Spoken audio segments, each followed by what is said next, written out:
Hey there. So, in this episode, we are discussing the training game.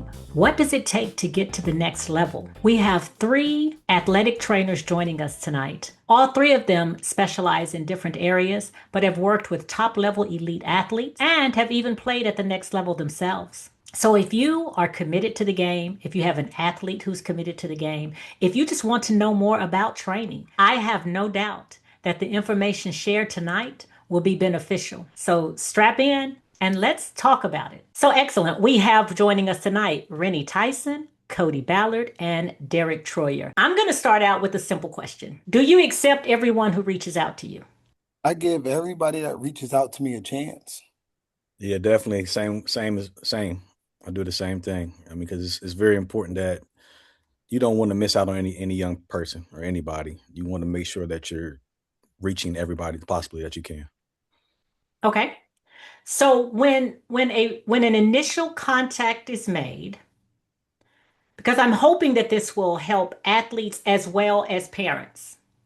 When an initial contact is made, is it more beneficial that the athlete reach out or the parent, or does that matter for the initial contact?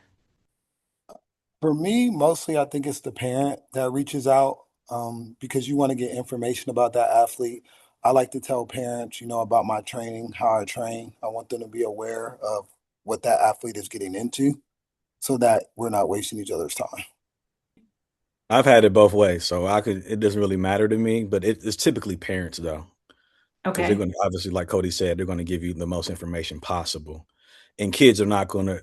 Parents are going to not going to sugarcoat it, but kids are going to be like, oh, I just need this, and no, parents are going to give you the whole rundown what they actually are looking for. Yeah, So, facts. They keep it real, I would say, and just you can tell when you talk to a kid if they're really about it or not. You know what I mean? If they're really locked in or if they're just kind of trying to, work out, get stronger. so this is good. So when you hear from parents, because I reached out to all of you. I mean, full disclaimer, you all work with my scholar athlete. And I didn't know, I will tell you, I had some trepidation because so much of my research says, let him lead that, let him lead that. But because he doesn't pay for it, I Mhm. felt like I wanted to lead that. So that's good to hear that it's a safe zone for parents to reach out for the initial engagement to ask and to do some data research. Okay, great. When you finally meet with that athlete, what do you listen for to tell you if that athlete is locked in? I personally listen for how confident they are in themselves and the Okay. goals and what they want to achieve. And their work ethic in that first initial workout will let me know if that's even possible. Because a lot Okay. of kids want to reach high levels, but their work ethic doesn't match it. Okay. Well, that's good because later on we are going to talk about talent versus at work ethics. So I'm glad you broached on that. What about you, gentlemen? What I look for what I'm listening for is trying to think because there's been different situations where a kid will tell you what he really needs, but then you work them out and it's something totally different. Yeah. So sometimes he's like, okay, I just need to work on my ball. I'm like, no, you need the whole package. You Yeah. need everything. And the parents do that a lot too, as well, where they tell you like, oh, my son just needs to work on this. And you're like, It's no, he needs the terrible. whole entire workout system, the whole Okay. pipeline of training. We get that often. That Yeah. happens a lot. Okay. Okay. I feel like y'all talking to me. Go ahead, Derek. Go ahead. I mean, I agree with them. I mean, I think they nailed it. It's just, you can tell when you talk to an athlete how confident they are, like what he said there, and just like, I don't know, it's like you can see it in their eyes sometimes, like whether they're truly listening to you and they're Mhm. truly locked into what you're saying versus some are just kind of off in space. So that's a big tell for me usually. Yeah. So I wanna tell our audience, Rennie and Cody, you focus on basketball. Yeah. Yeah, You don't necessarily train athletes in other sports, correct? Nope. correct. And then, Derek, you are strength and conditioning, some speed and agility type work. So Yeah. you have some cross training as far as sports is concerned. Agreed? Yeah, definitely. Okay. Okay.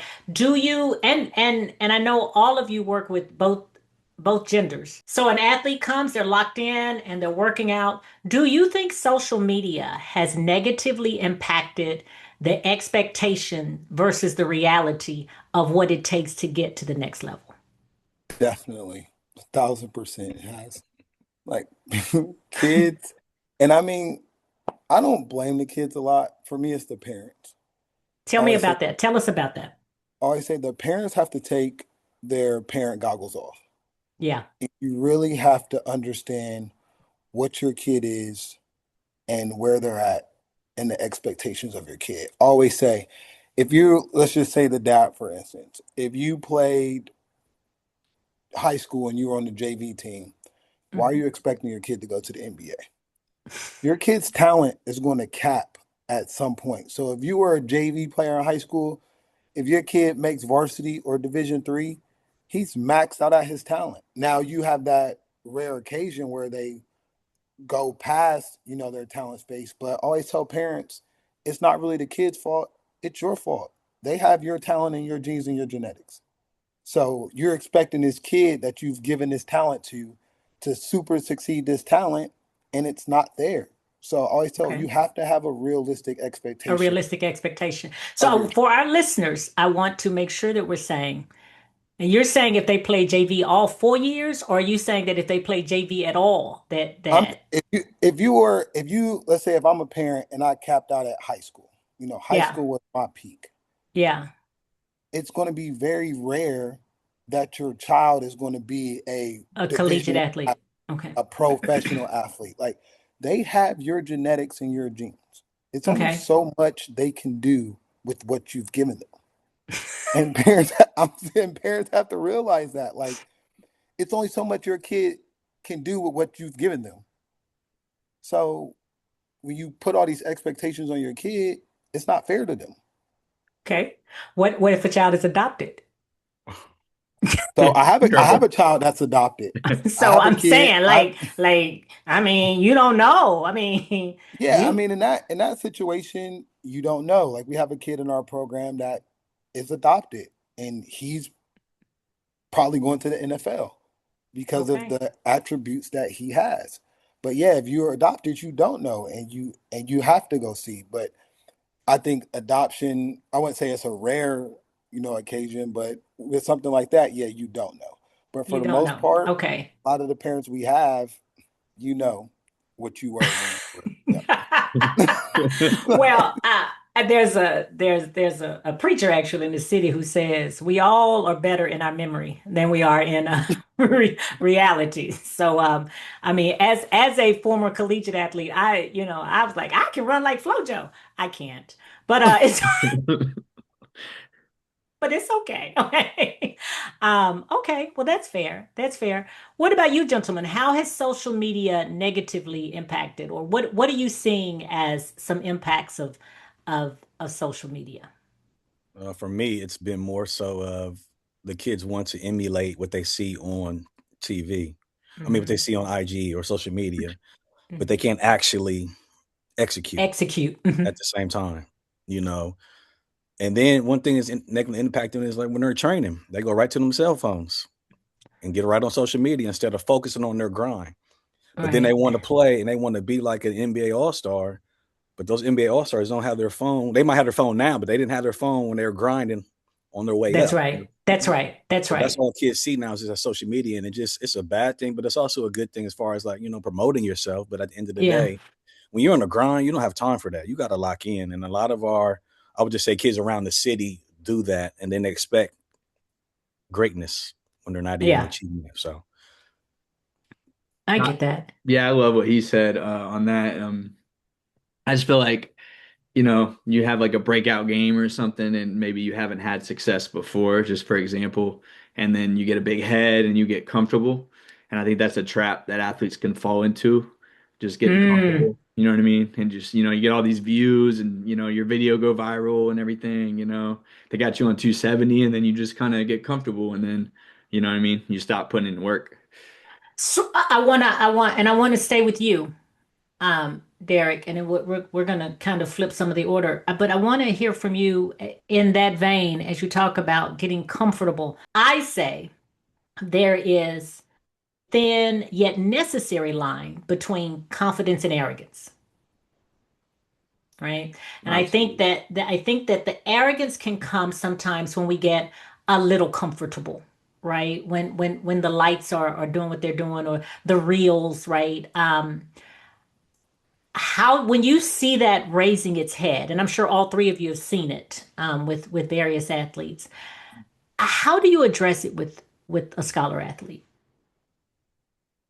Like if we see them getting a big head over Hmm. some success and all that, I mean, just call them out, be like, Okay. bro, you're getting too comfortable. You think you're Hollywood now, Yeah. you Okay. know? Okay.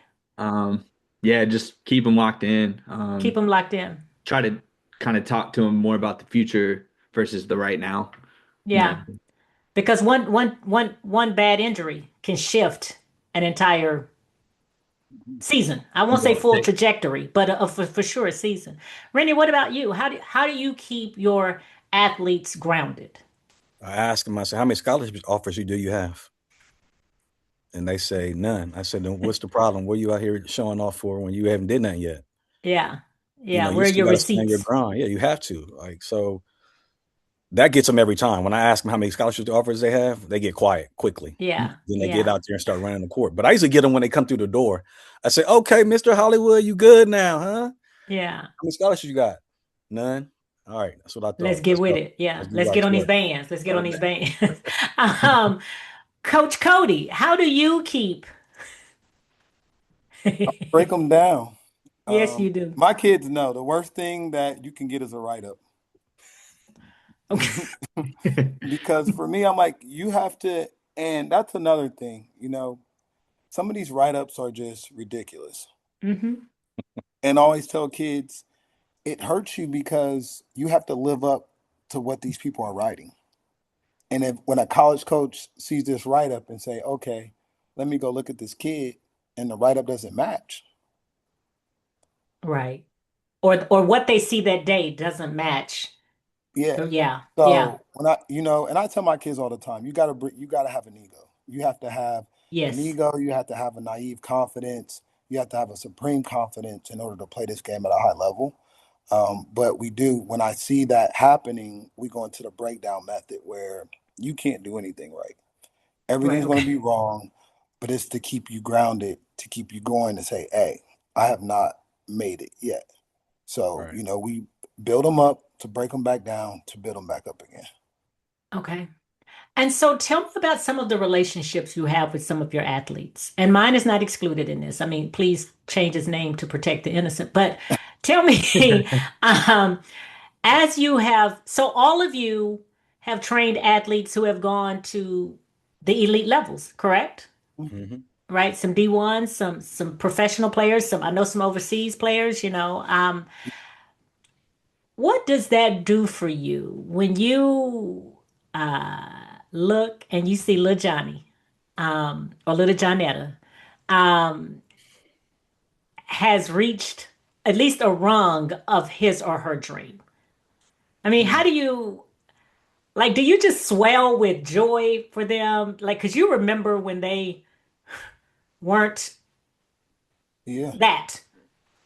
yeah. I mean, for me, it's a proud moment of achievement. I always thank the families because it's not easy to train with me.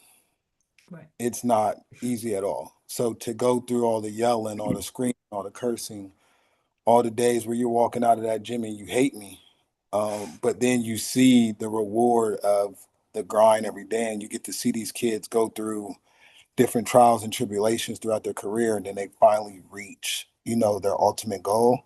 Hmm.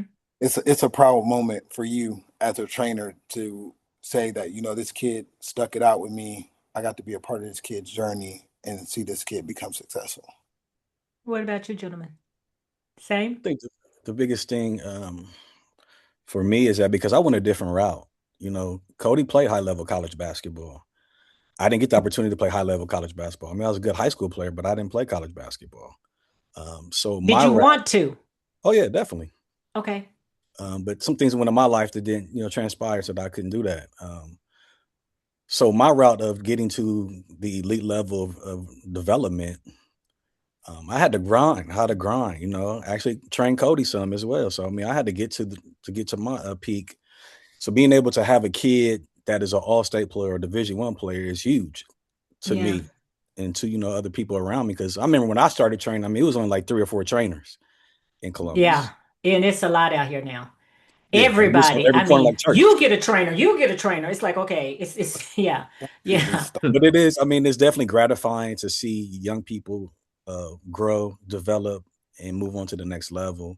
And it's all about relationships. You know what I'm saying? We do a great job of building relationships with our kids. Yeah. And they always come back. They always want to help us. They always want to volunteer. Yeah. They want to do everything they can for us because we give so much to them. Derek, I saw you like kind of like the when Rennie was saying that his trajectory was a little different. Were you amening that or another part of that Not soliloquy? even, but I mean, I would kind of like I didn't play college basketball. I sucked in high school. Like, you Yeah. know what I mean? So like I There could we go. barely The dribble. ice is I could broken, barely baby. shoot. Now we up in here. Yeah. Okay. And for me, I'm like, I wish somebody, not that I would have went, D1 or anything. I'm not saying that, but I wish somebody would have been there to like show me the importance of all the, the skill training and the strength training and all of that, you know what I mean? And like it just wasn't a thing when we were kids. And Yeah. you know what I mean? Could have changed my whole life, but I that mean, probably come I on. wouldn't be here right now if that It would wasn't have. a thing for me either. I mean, when I was a college athlete, it was pure talent. I mean, it was like, you know what I'm saying? So the fact that I made it says to me something, but I was arrogant. So that's another conversation for That's another. that confidence. Yes, it's not about me. But but this whole training game, it's trash out here, dog. It's like there are people who exploit, who hell know basketball probably as well as I do, right? I mean, I there was this one person who came to one of a game and tried to get my athlete and was like, "Look, I think I can help him do X. I think I can help him do Y," and I was like, "Well, who have you worked with?" He hadn't worked with anybody, and everybody has to start somewhere. So I don't necessarily like poo-poo on that, but you all know your individual rates and you know what you charge, right? Cody, Yeah. he wanted to charge more than you. And I was like, No boo, experience. Crazy. yeah. I was like, let me tell you what I'm not gonna do. I mean, don't let the SUV fool you, baby. The reason I have money is because I don't throw it out. You know Yeah. what I'm saying? So, but how do you reckon that? How do you reckon that? How do you deal with Rennie? If I were to call you, well, not me, because I don't count, because I expect for everybody on this platform to tell me the almost MF and true. That's what I expect. Okay. Don't play with me. But how do you if Lil Johnny's mom is like, well, I'm thinking about Lil Johnny working out with Big Sam, and Big Sam is not what he needs to do. How do you communicate that? I don't. Um, I'm really big on you have to go find out yourself Okay. because I mean I think people do that to me already. Now, there's no training academy that have put more kids in college or professional than IBT. And what And is IBT? Tell us about IBT. I'll let Rennie, you Okay, well go. then we'll come back to that because you were Okay. flowing. But go ahead. Go Because ahead. that's Rennie's baby, so I'm letting him do that. Okay, But okay. We're gonna come back to IBT. like our prices, me and Rennie's prices are low for what we should charge because yes, we have to get paid, but we do it so kids can reach their dreams. Yeah, Because if we were to charge what we really should charge, yeah. it would be a select few that we work with That that could do. afford it. Well, and I want to say this: all three of you are fair in your pricing. We're getting a lot of bang for the buck, but I think it's a two-way relationship in that you all aren't working out with people who aren't putting sweat equity in it, Mhm. Right. Yeah, it's big. right? So it's a little easier to net less, Yeah. right? When you see somebody is truly working towards what they're working towards. I think the one thing that separates our training from other trainers is that you can really tell we care about our kids, Yeah, like more than just basketball. yeah, Like everything that we do is geared towards life. Because when that Yes. ball stops bouncing, it's And it about the will. score. Yeah. So And I it think, will. Even yeah, if you go to the NBA, eventually the ball will stop bouncing. And yeah, so that's critical. That's critical. So tell us about some of your programs. So Rennie and Cody, y'all are business partners? Yep. hmm Okay. And then Derek, you linked me to Cody. And he put me on back in the day. Okay. He's So my what guy, both of y'all. yeah, so there's a cohesiveness with the yeah, three of you that is beneficial. That's a good way to look at that. That's yeah, beneficial if someone is working out with the three of you. The core essence of it is very similar, right? The expectations, the work ethic, the grind, but the Hmm. way that you pour into the players, the athletes, is mm, different, and the way you show up for them is different. I've again point of personal privilege. Derek comes to the games, and he sits by us, and he puts an arm around Caleb and he lets him know, hey, buddy, great job, dog. You doing good. Cody come in stealth, like he's some superstar. Yeah, I'd be like, oh, whatever, all booed up, whatever. And then Rennie, I don't even know Rennie be at the game. Caleb be like, Rennie was there. Did you see him? And I'm like, no, where? You know what I'm saying? So, um, I love that how you all are different in what you pour into them, but you all have the same expectation. You expect excellence. mhm, You do not Absolutely. you don't accept excuses from them or their parents, right? So tell me about your programs. Tell us about IBT, and then Derek, tell us about. Detroit Fitness. Mhm. IBT. It started in 2013. Like I said before, we had like four trainers: Mike Thornton, uh, we had Johnny Clark, and we had Dave Spiller. It was a couple other guys too. I forgot Rodman. Yeah, Anthony Rodman as well. So it was really just us four out here, us five out here, just really just grinding daily. But we really focus on, we're really intentional about developing the whole player. Okay. Um, And so through the years, rough estimate, because I know yeah, I didn't ask you to bring this data. So it's 2013 to 2026. You've had hundreds, I'm sure, thousands maybe, of players come through your yeah. program. Of those, in a percentage wise, when you see it in them and you're like, okay, little Johnny can go to the next level, right? Mhm. Tell us about that yield. Not the ones who we know not gonna go. I mean, you know what I'm saying, y'all, Right. but the ones who can go. Tell us about that yield. It's a mm, different mentality. yeah. Yeah, it's a different I think the mentality. So Cody can talk I more think about the that. Yeah, first one I seen it in was Karis.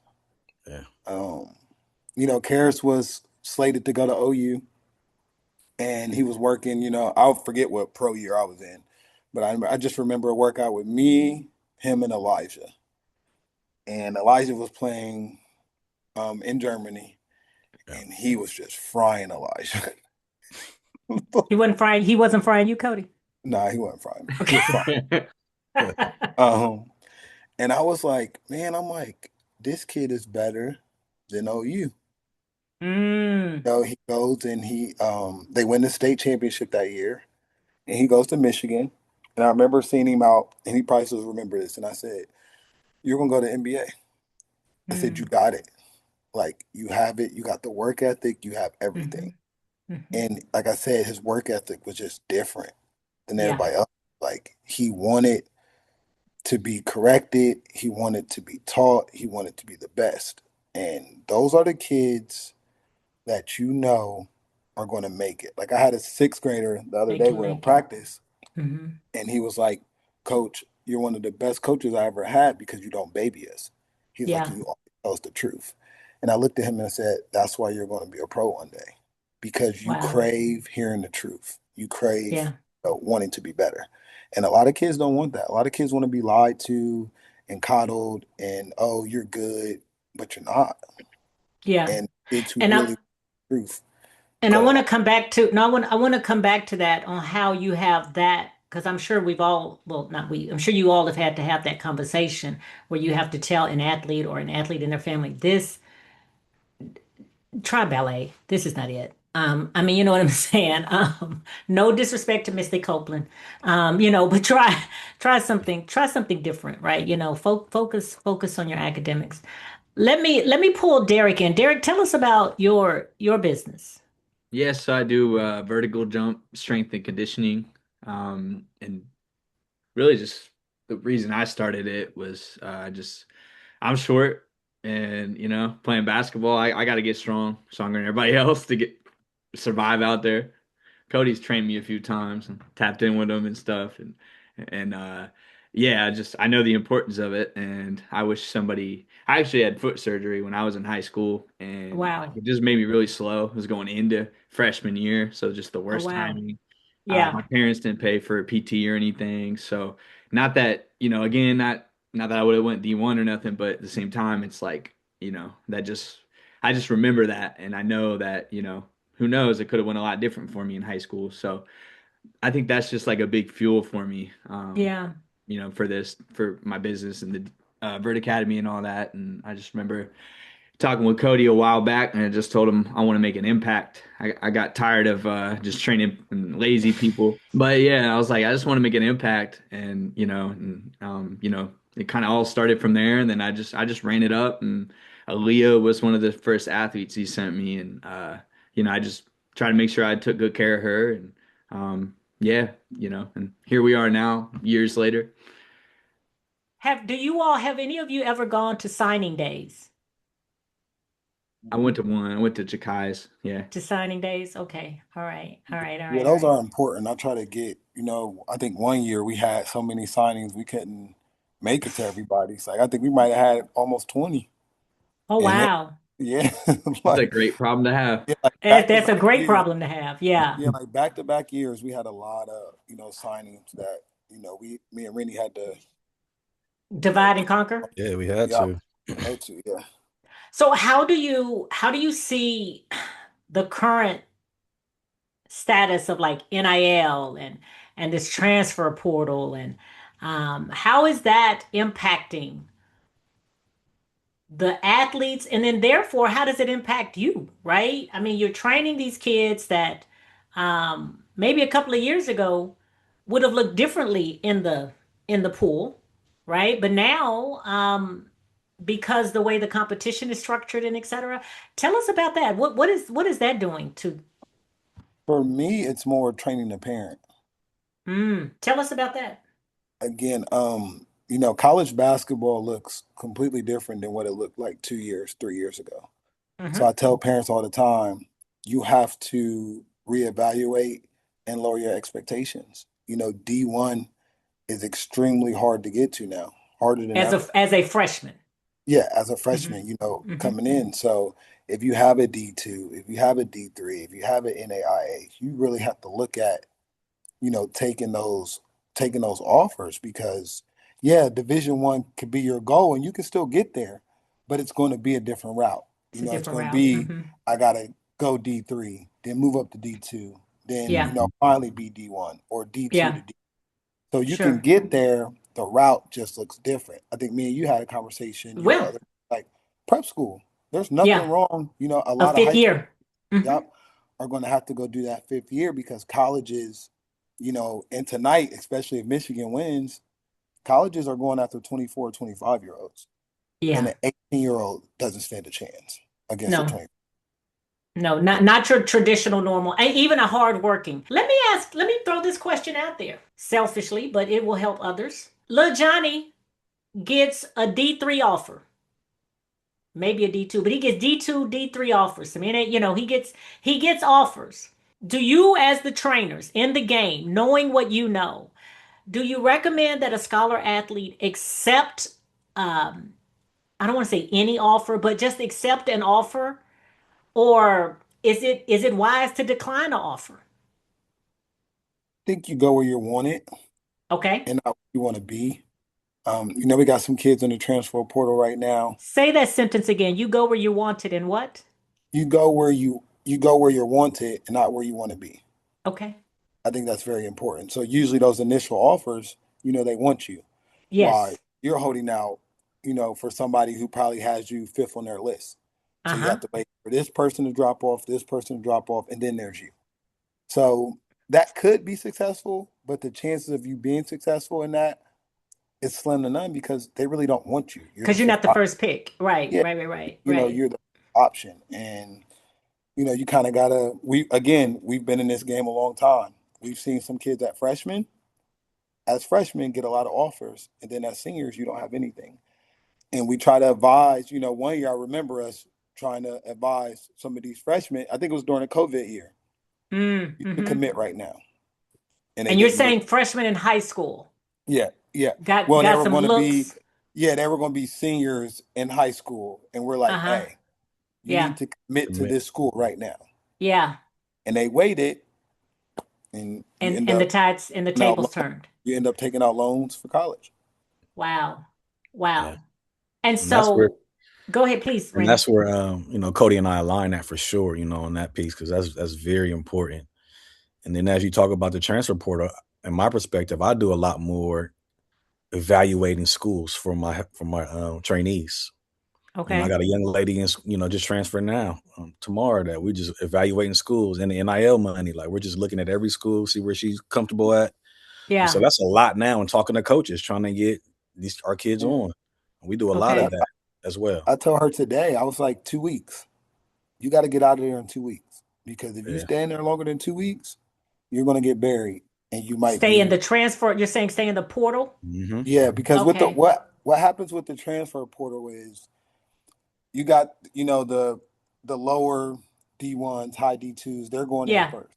Yeah. So the teams have their budget, you're going to get good offers at first. But as the big dogs start coming in, then your money's getting lower because they have to offer them more money.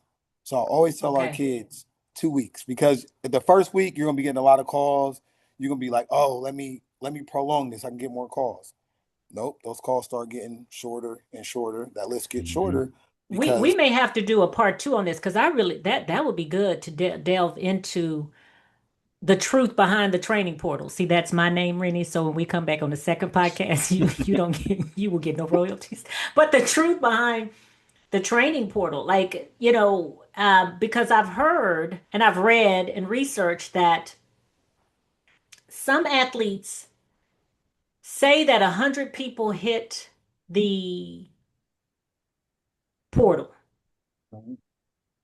only 30 transfer. yeah, there's 3,000 in there right now. Yeah. Oh, There's 3,000 kids in the transfer portal right now. male It's and crazy. female, but male and female. No, no, no. This is No, just the male. it's the males. Ooh. 3,000. So you're going again. So so take it back to high school kids. Yeah. You're not only competing against the high school kids, you're Mm-hmm. competing against the JUCO kids, the Yeah. European kids that are Right. starting to take over the college Facts. game. And Facts. then you have the transfer portal. And you have the JUCO kids. Because now the JUCO kids get all 4 years. So did the law did it change? Has it officially changed that JUCO will not count against eligibility? I believe that it has. I'm Okay. not certain, but I believe that it Please has. consult your local NCAA rules. This show is for entertainment purposes only. What you can't do is sue us. Let me just say, I don't know Yeah, how else to say it. Okay, your facts. Is that facts, Derek? What you can't Yep. sue. That's Rennie and Cody talking. Derek and Jamie are very quiet. No, yeah. So don't come over here. it's just it's a lot of competition for these kids right It now. is. And It is. parents just don't, understand that. On top of, I think right now, just genetically, this is the hardest game to play. Basketball. Yeah. Okay, so as we talk about parents and we talk about this transfer portal and we talk about the difficulties, um, it is not impossible, right? Obviously, because people are doing it every day. Mhm. And I don't want to say that with any level of naivete, right? It is a very difficult it's a difficult road, and it is. I think that it is one of the harder sports, like you just said, because there's people who in football hell, run as fast as me getting offers. I'm like, well, shit, let me go back to school. Let me suit up, 'cause, Well, I mean, 62 spots or something like that on the roster. right, right, fewer spots. But I actually know parents with children who have signed up for, signed on the dotted line, did all of the things, went to the signing day, but got cut in spring training or summer training, right? And I will say I don't hear that a lot about basketball. Like once you're in, right, the getting cut because you didn't play well preseason is not as much of an entity. Having said that, let's for the next couple of minutes, let's delve into how can parents you help their athlete. I think just by being authentic and being real with their kid. I have a couple parents who are really real with their kid, like you, and be honest with them. At the end of the day, Yeah, you got to be honest with your kids, man. At the end of the day, if they're slacking, if they're not that good, just be real with them. Keep it real yeah, because a lot of these kids just think that they're good and they're really not good, and they need a lot of work. That's just the yeah. gist of it. Just be honest and authentic with your kids. Stop lying to your kids about what they're good, how good they are, and they're really not that good. Because we're going to let you know the truth when we see them, anyways. Okay. And So that's when I we think that's talk, why a lot of people shy away from us as well because they like, they're too aggressive over there. They're going to keep it too real with my son or daughter. Let me just go over here and take the easy route. But then they okay, come back and when they're juniors and seniors, then we want to perform a miracle for them, right, Exactly. and we right. cannot do Exactly. that. That's happened too many So times. when you talk about the talent, and Cody, you've talked a lot about work ethic. Which is heavier, Work ethic. work ethic? You Because have, do you say if they have the work ethic and some talent, you can get them, mhm, you can develop that. yeah, Okay. yeah, yeah. Because if you have talent and no work ethic, it's a waste of talent. Like it is very rare that, and there are some in the NBA that can just wake up and I'm just a bucket. Like I just naturally, have this. Right. And being in talking to some NBA coaches and having, a little NBA circle, I'll hear Yeah. things, oh, this guy's just ultra talented. This Yeah. guy has to work. Yeah. And, you have those different levels, but it's very rare that a person can just wake up out of bed and just be And better than. just do. Yeah. And Yeah. I think Derek, that's where some of your training comes in too. Your training is very behind the scenes. You know what I'm saying? The helping with the vertical, the weightlifting. I don't again, as a runner, I tell anybody, running does not come from the legs. It comes from the core. Mhm. You know what I'm saying? If you want to be strong and running, you keep that core tight. You keep, and keep your upper body strong because your arms will take you where your legs are too fatigued to go sometimes. Yeah. And so, Derek, some of that training that you do is very much behind the scenes. You are building the machine that shows up, and then they go over here to Rennie and to Cody, and they get some of that technical training and frankly some of that grind and that grit, and they need, unfortunately, well, not unfortunately, but they need the verbal lashing because coaches are not going to coddle you in college. Coaches don't coddle you in high school. You are going to hear some of the worst things said to Absolutely. you in college. Absolutely. From the But stands, right? yeah, I mean, yeah. yeah. But I think one of the compliments we always get about our kids is that they're college ready Okay. because they've been told some of our kids been with us since fifth grade. They've been told they ain't shit since fifth grade. So when you say it to them in college, they like, okay, can we move on? Like I mean, Right, like right, I've right. got this, I've had this. I wouldn't say verbal abuse, but I've been No. coached. Like I've been in Hmm. college since I was in fifth grade.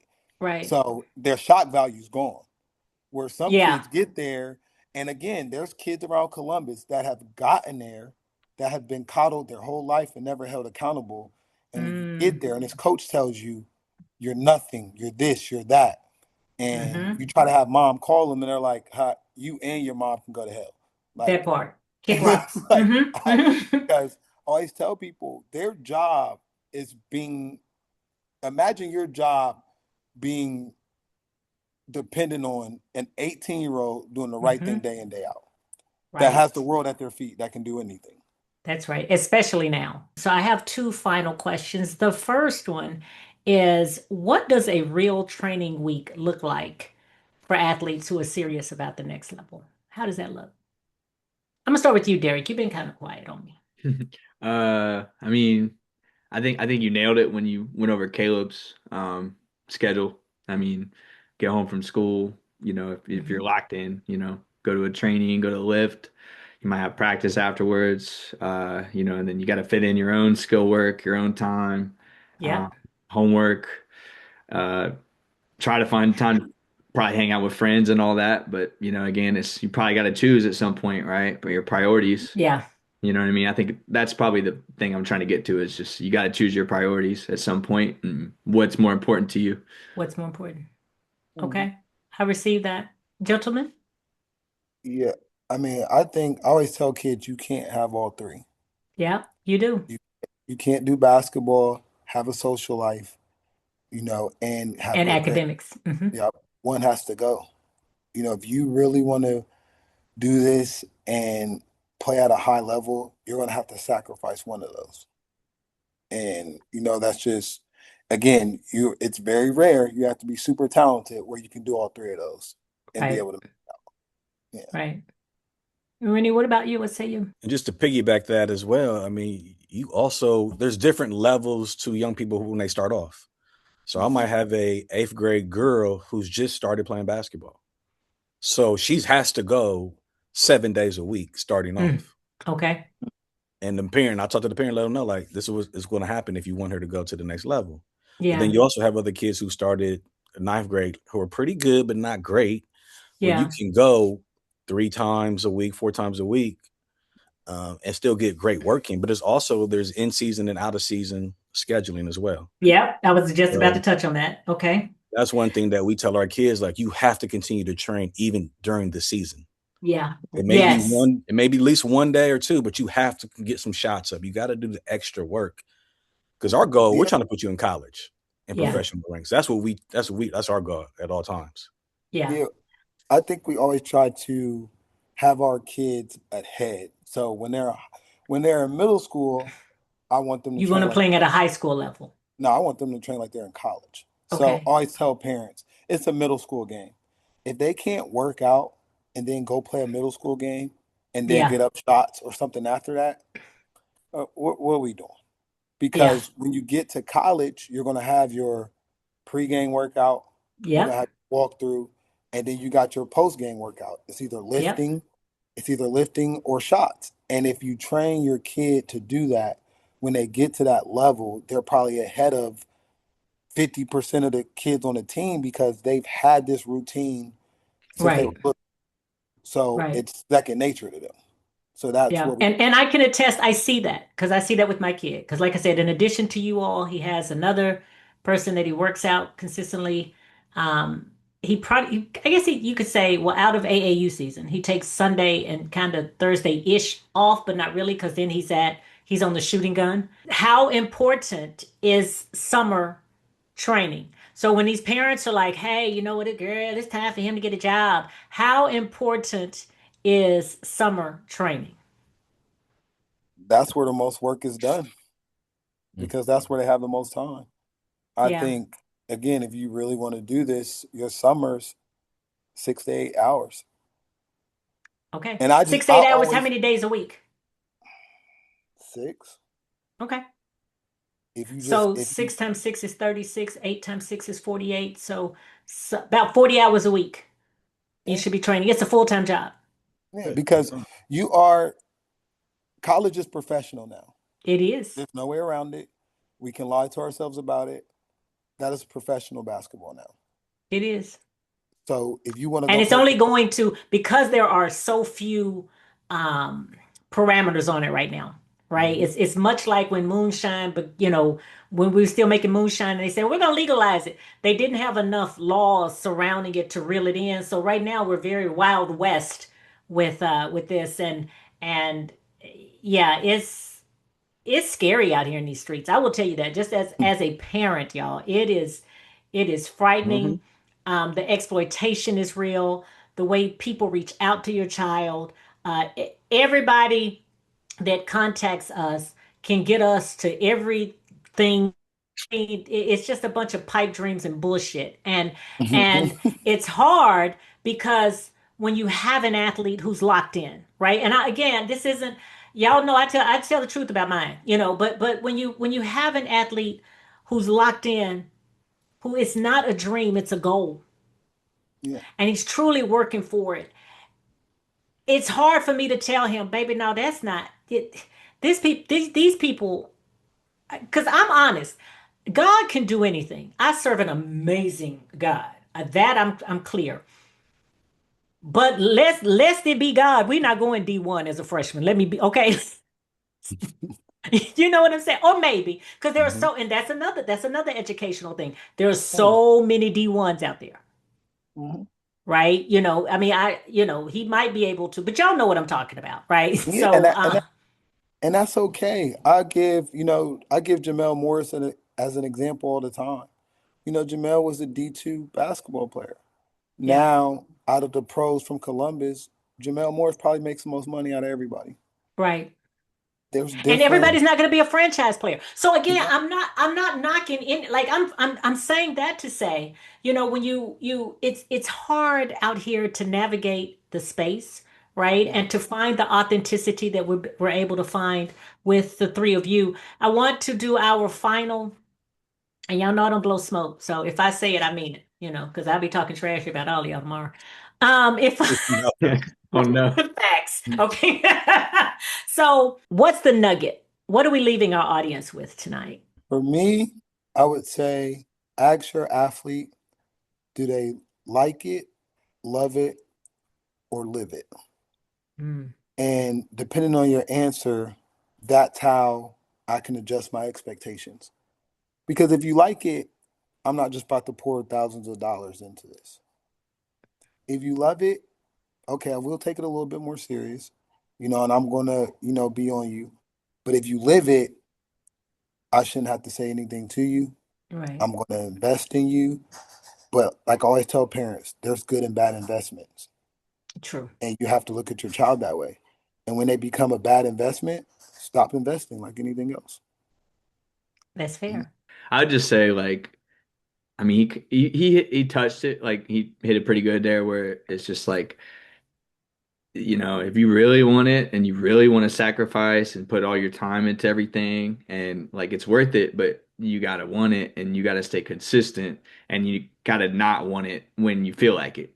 You know what I mean? Like, you can't Mm-hmm. be motivated. It's gotta be just consistent discipline, rain, shine. Your Mm-hmm. leg half broke, you still gotta show up for Yep. training. Yep. You That's know what I fair. mean? Yeah, Okay. definitely. I would definitely say just to piggyback both. I mean, kind of like what they're saying, but also kind of write a schedule out, a daily schedule of what the grind is actually going to look like. Okay. Because if your kid is scared of the three workouts a day, then This ain't it. you got to go to D train or Yeah. someone else as well. You're not ready for this type of grind because it's No, like they both said it's a serious grind to play next level basketball. Mhm. So really, they got to understand that from the parent's perspective as well. So I would just say really write it out so they can see it visually what it looks like, and then let them answer. I agree. And I would say to the parents, because nobody called y'all out. I'm gonna be for real with you. Not only write it out, but walk it out with your child because you are committing to this time. It is, I have a child who's old enough to drive who even has a car, but I drive him most of the time because his body is too fatigued and I don't want him falling asleep at a red light. And so I, we are invested in this. I shifted my work to invest the time in this. And so I would encourage families and parents to understand what it is that your goals are. And then do not let your dreams get in the way of your child's real talent.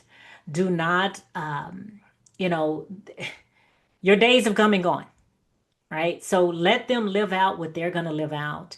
And I think just for a final word, I would say trust the process. The days are not gonna, they're not gonna be always great, but absolutely trust the process. and trust yourself. So, guys, thank you so much for joining. We are so excited again that you were here. To our listeners, we hope that you got a nugget to take away.